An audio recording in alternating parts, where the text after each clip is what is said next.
There's an entire industry built around motherhood, early years, parenting. But what happens when a society starts to celebrate a child-free life?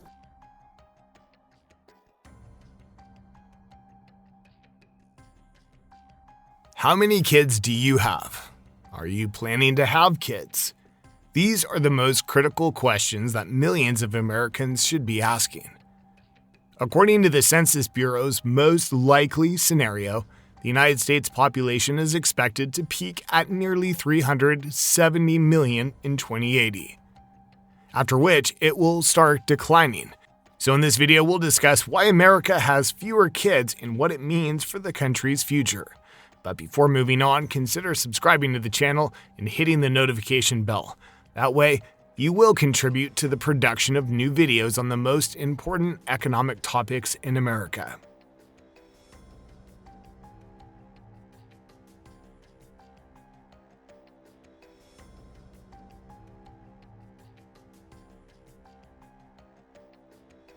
There are more Americans that are deciding not to have children, and it's purposeful. We got married fairly young, and we both just decided for many reasons we didn't want kids. And then at some point we heard the acronym DINK, and I think just really fell in love with it. As you know, a healthy and growing population is essential for any country's economy. The young generation is the most valuable part of society in terms of long-term economic activity, and although kids are little bundles of joy, having them can cost you a fortune. Over the past few decades, family sizes have had a curious trend, particularly in America. Despite the overall birth rates, the percentage of families with only one child has remained steady. Today, around 1 in 5 American women aged between 25 and 44 years old are parents to only one child. It's interesting to note that this trend emerged in the mid-1980s, a time when families with 3 or more children started to decline rapidly. This decline could be attributed to the increased use of birth control, education, and better job opportunities for women, which enabled them to join the workforce. This shift towards smaller family sizes brought only children into the spotlight. However, after the Great Recession, things changed again. The number of women having no children increased, while those having 2 children lost their luster. Even so, the percentage of families with only one child did not decrease. Indeed, women start their families later and thus have second children later. But even women in their early 40s show little increase in the number of only children. The percentage of families with only one child has remained almost unchanged for over 3 decades, inching up from 17% in 1990 to 19% in 2022. What happens when a no-kids movement starts trending? What happens when the youngest generation decides it doesn't want kids?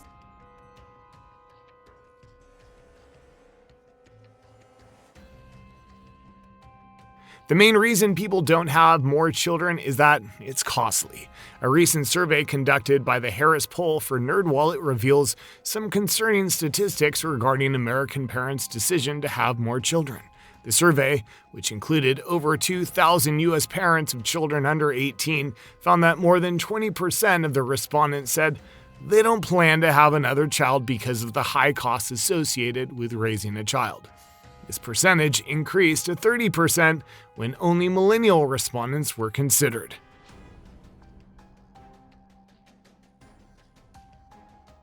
In 2022, 43% of Americans surveyed said they'd want to get married, but just a little more than a quarter said they were sure about wanting children.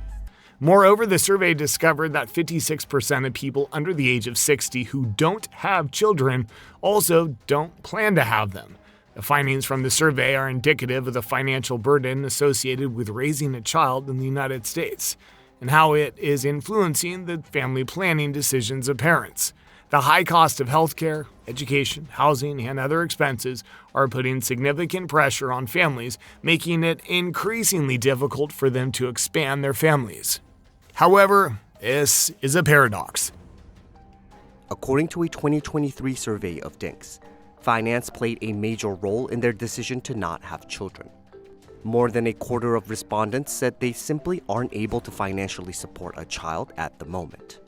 According to the latest Gallup survey, when people are asked how many children they think is the ideal number for a family, 44% of Americans say that 2 children are best.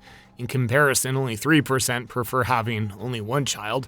This means that 47% of people like the idea of having a small family. On the other hand, 45% of people prefer bigger families. Of those, 29% believe that having 3 children is ideal, 12% think 4 children is best, and 2% prefer 5 or 6 or more children. Only 2% of people don't want to have any children at all. This way of thinking has changed over time. Used to be that people preferred big families with at least 3 or more children. This was especially true after World War II when the baby boom occurred. But by the 1970s, people started preferring smaller families with only 1 or 2 children. This was probably because people were worried about the world having too many people. Plus, women were starting to work more and people's ideas about sex and money were different. Look at these stats now.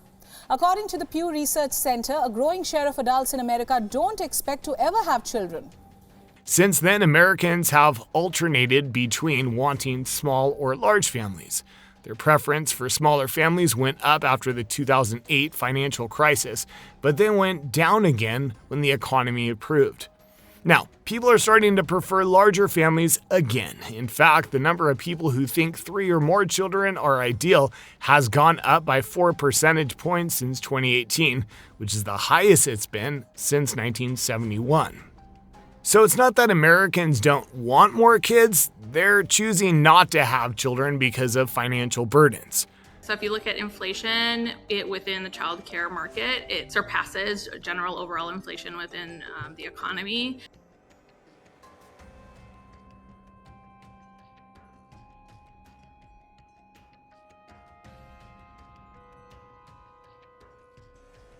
The question is, how much wealth you need to have children?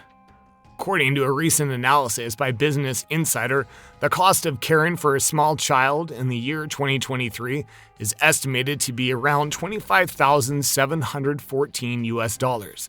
This estimate takes into account several essential expenses, including rent, food, clothing, transportation, childcare, and health insurance premiums.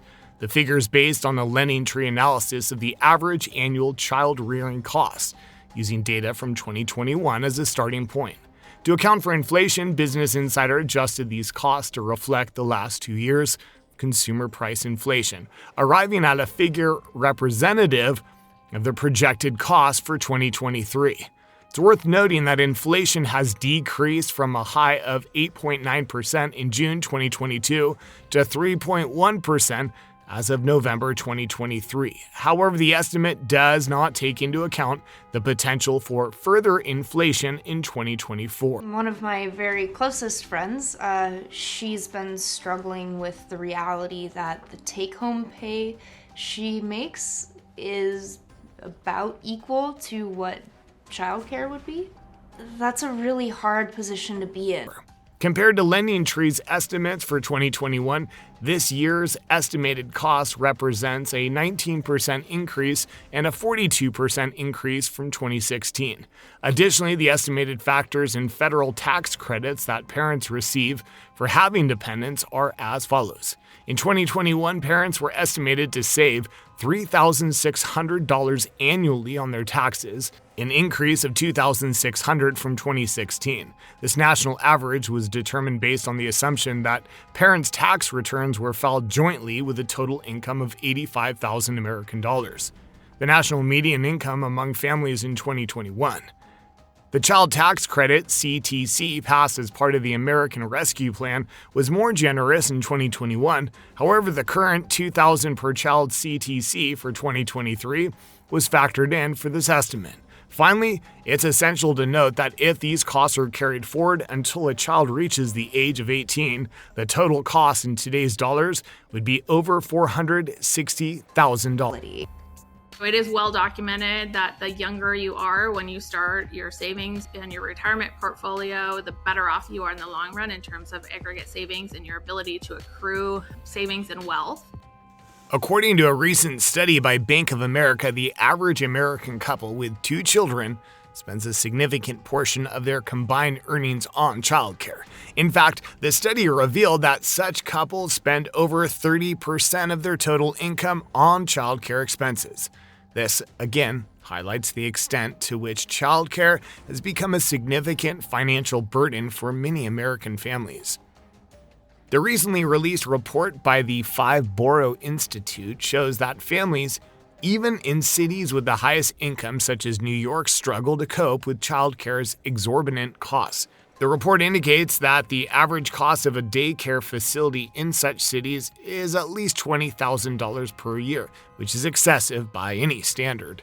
The study also reveals that over 80% of families cannot afford this cost, even for a single child. As a result of these skyrocketing prices, there have been a significant reduction in the number of available childcare providers, with only 50% of families being able to locate licensed facilities at present. So, what does this mean for the future of the American economy? The United States is currently facing a significant labor shortage, particularly in critical industries such as construction and agriculture. This labor shortage can be attributed to various factors, including the far-reaching impacts of the pandemic on the American economy over the past 4 years. However, demographic changes are also heavily contributing to this shortage. For example, population growth is slowing down, with birth rates in the United States having dropped drastically over the past decade. Furthermore, the country is rapidly aging, with a growing number of people reaching retirement age. By 2060, it's projected that almost 1 in 4 Americans will be over 65. This demographic shift significantly impacts the workforce as older workers retire and are not replaced by younger workers at the same rate. As a result, many industries find recruiting and retaining workers challenging, which can have long-term impacts on the American economy. As of 2022, about 58 million people 65 years or older live in the United States, which counts for around 17.3% of the entire population. These numbers are expected to increase in the future, with the older population projected to make up to 23% of the country's population by 2050.